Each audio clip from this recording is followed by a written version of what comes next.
মানুষ, যিনি কাছের মানুষ, কাজের মানুষ, যিনি যার কাছে আসলে আপনার জীবনের যে কোনো সমস্যার সমাধান এবং বারবার নয় একবার, তিনি হচ্ছেন জ্যোতিষগুরু পণ্ডিত দেবাশিস শাস্ত্রী। অনেক অনেক স্বাগত আপনাকে।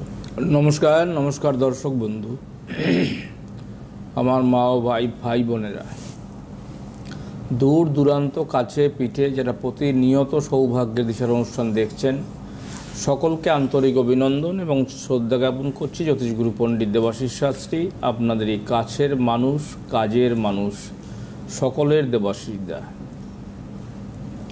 আমরা বিভিন্ন সাবজেক্ট নিয়ে আলোচনা করি, বিভিন্ন সময় বিভিন্ন বিষয় নিয়ে আলোচনা করি।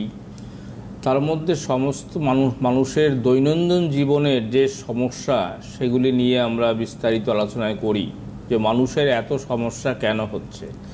কারো দেখা যাচ্ছে উচ্চশিক্ষায় প্রবলেম, কারো দেখা যাচ্ছে চাকরির সমস্যা, কারো দেখা যাচ্ছে বিবাহ সমস্যা, কারো দেখা যাচ্ছে পারিবারিক অশান্তি তার সমস্যা, কারো দেখা যাচ্ছে বিবাহ বিচ্ছেদ, বিবাহ নিয়ে আইনি জটিলতা তার সমস্যা, কারো দেখা যাচ্ছে অর্থ সেভিংস নেই, অর্থ সমস্যায় ভুগছেন, দিনের পর দিন অর্থ সমস্যায় ভুগছেন, কারো পিতামাতার সঙ্গে রিলেশন ভালো নেই, তৃতীয় ব্যক্তি দ্বারা ক্ষয়ক্ষতি, বিভিন্ন বিষয় নিয়ে আমরা আলোচনা করি।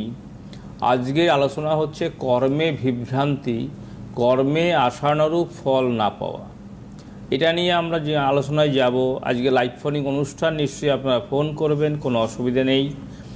বিষয়টা একটা জিনিস যে ইদানিংকালে দেখছি বিভিন্ন চেম্বারে যারা এসছেন নিট পরীক্ষায়, অর্থাৎ নিট দিতে চান বা নিট দিয়েছেন অনেকবার, কিন্তু নিটে সফলতা পাননি, অর্থাৎ নিট পরীক্ষায় আপনারা দিতে পারছেন না।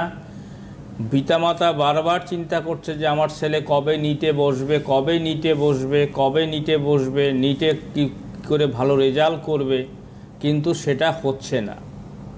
কিন্তু এটা কি কখনো ভেবেছেন যে নিটে হচ্ছে না কেন, নিটে সেই আশানুরূপ ফল পাচ্ছে না কেন, বা নিটে আপনার সেরকম ভালো রেজাল্ট করতে পারছে না কেন?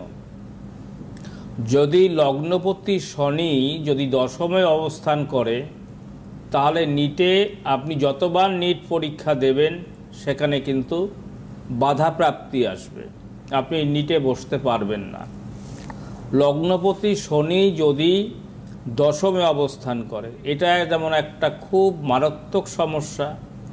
আবার দশমপতি মঙ্গল যদি লগ্নে অবস্থান করে, তাহলেও কিন্তু সেই নিটের সমস্যা আসবে। একটা টেলিফোন নিয়ে নিশ্চয়ই।